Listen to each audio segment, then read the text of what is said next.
Saudara-saudari terkasih dalam Kristus, hari ini Sabtu 7 Desember 2024 merupakan peringatan wajib Santo Ambrosius, Uskup Pujangga Gereja.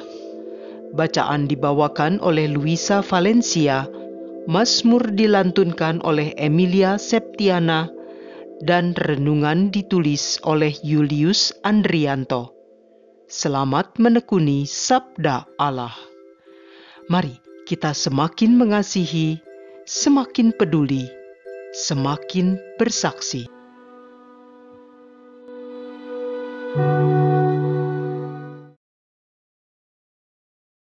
Dalam nama Bapa dan Putra dan Roh Kudus. Amin.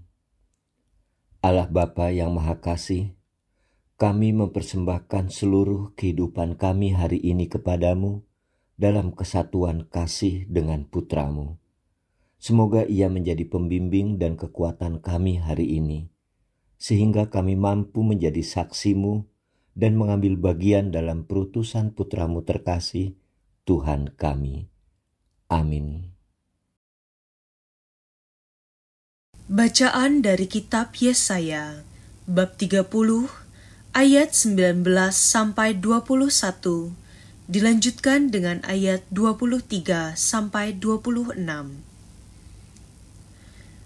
Beginilah firman Tuhan yang Maha Kudus, Allah Israel.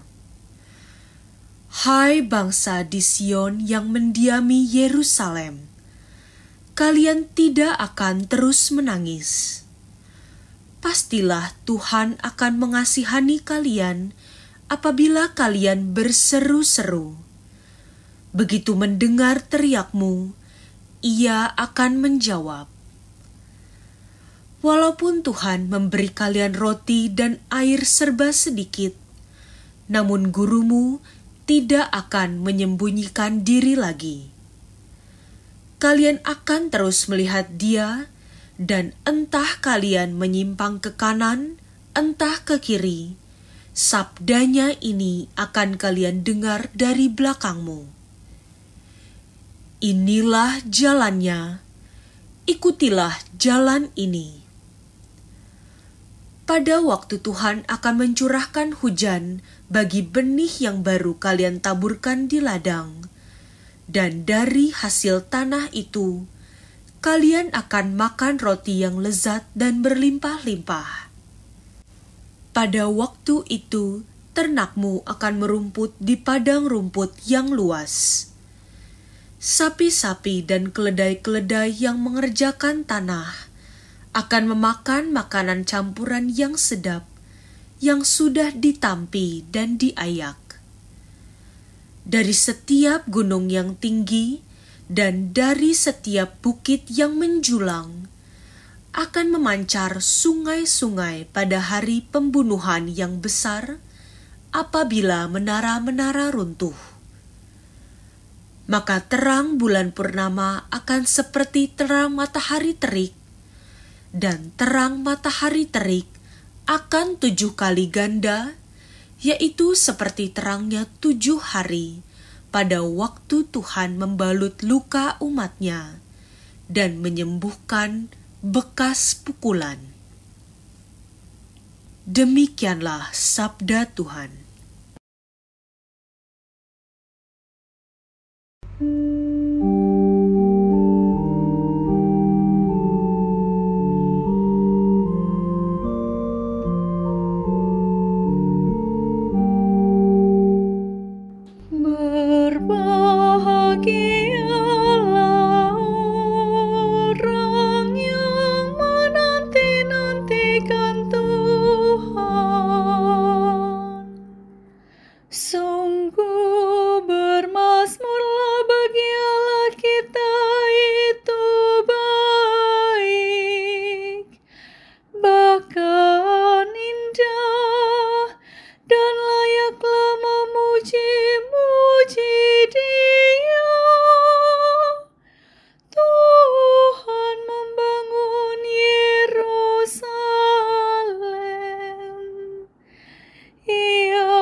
Inilah Injil suci menurut Matius, bab 9, ayat 35, sampai bab 10, ayat 1, dilanjutkan dengan ayat 6 sampai 8.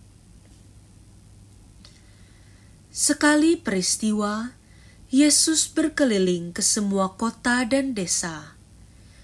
Ia mengajar dalam rumah-rumah ibadat dan mewartakan Injil Kerajaan Surga, serta melenyapkan segala penyakit dan kelemahan.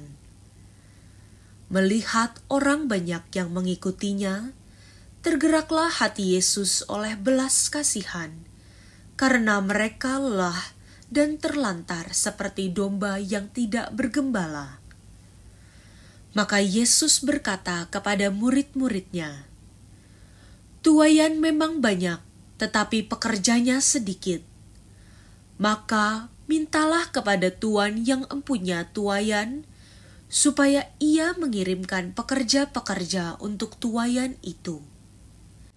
Lalu Yesus memanggil ke-12 muridnya dan memberi mereka kuasa untuk mengusir roh-roh jahat dan untuk melenyapkan segala penyakit dan segala kelemahan.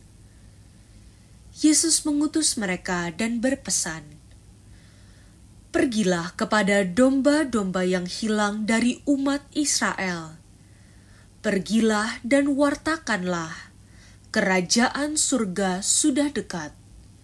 Sembuhkanlah orang sakit, bangkitkanlah orang mati, tahirkanlah orang kusta, usirlah setan-setan. Kalian telah memperoleh dengan cuma-cuma, maka berikanlah pula dengan cuma-cuma." Demikianlah sabda Tuhan.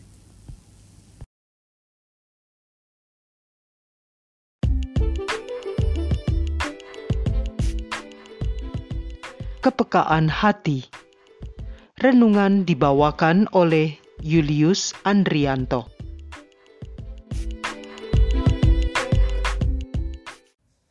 Ibu bapa dan saudaraku terkasih, seperti yang sudah kita ketahui bahwa hari ini adalah perayaan wajib Santo Ambrosius. Dia adalah uskup dan pujangga gereja.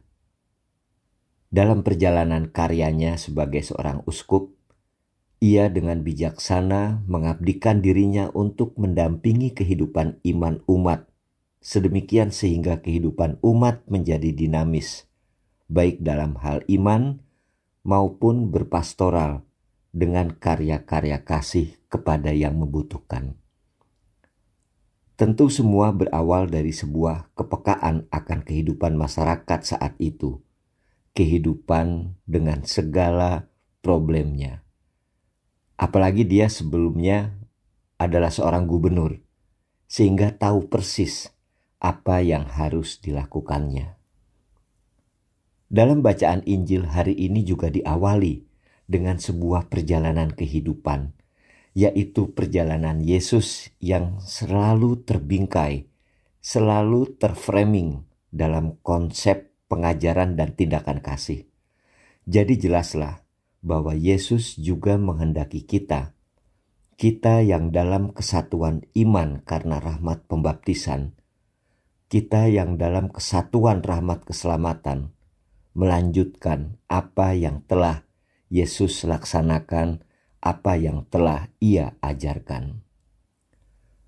Pembaptisan yang kita terima sangat berkaitan dengan pewartaan dan dengan sendirinya berarti sebuah perutusan, yaitu mengambil bagian dalam jabatan imamat Kristus. Maka sakramen baptis tidak hanya sebagai upacara, tetapi sebagai transformasi spiritual, perubahan cara hidup. Seperti Ambrosius, ia ingin dibaptis sebelum menjalani perutusannya.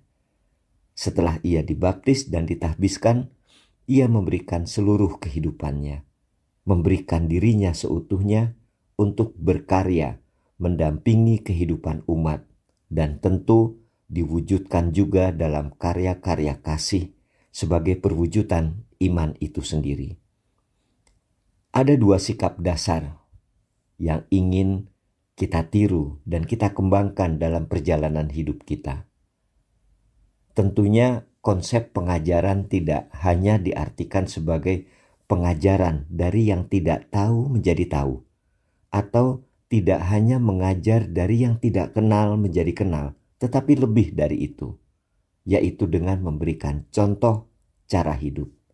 Memberikan contoh cara hidup kita, seperti cara hidup Yesus itu sendiri. Cara hidup yang bagaimana?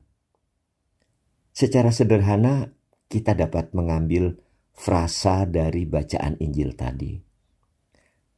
Yesus berkeliling ke semua kota dan desa. Untuk apa? Mengajar dan berkarya, menyembuhkan penyakit dan memperkuat kelemahan-kelemahan manusia.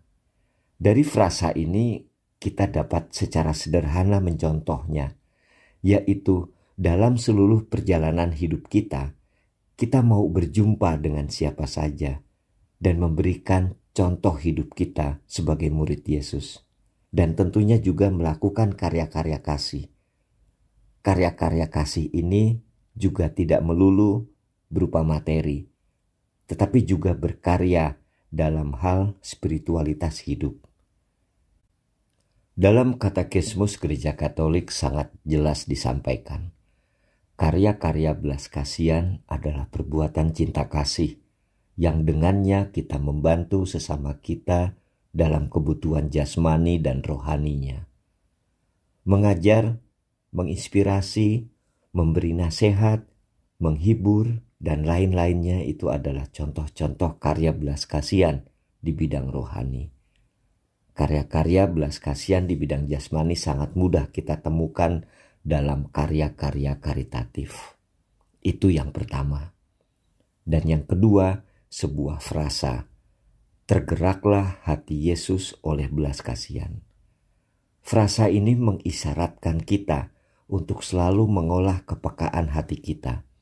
Mengolah hati yang peka, mengolah hati yang berbela rasa, hati yang berbelas kasihan, seperti hati Yesus. Bapak, Ibu, dan saudaraku terkasih, karya pelayanan kasih yang sudah kita lakukan selama ini dan terus diperbaharui setiap hari merupakan kelanjutan dari perjuangan Yesus, Sang Guru kita. Kita sebagai komunitas iman yang membawa harapan bagi dunia, tentu juga bagi masyarakat sekitar kita, dan semua itu berangkat dari hati yang peduli, hati yang berbela rasa, hati yang berbelas kasihan. Semoga hati kita menyerupai hati kudus Yesus. Amin. Marilah kita berdoa. Allah Bapa yang Maha Pengasih, kami bersyukur atas rahmat pembaptisan yang telah kami terima, sehingga kami dengan teguh melanjutkan karya kasih Putra-Mu dan teladan hidupnya, yang selalu berkeliling dan berjumpa untuk semua orang. Semoga damai sukacita dan keselamatan semakin nyata bagi semua orang, dan itu akan tercipta melalui karya-karya perutusan kami, seturut karya perutusan Putra-Mu terkasih, Tuhan dan Juru Selamat kami. Amin. Dalam nama Bapa dan Putra dan Roh Kudus. Amin.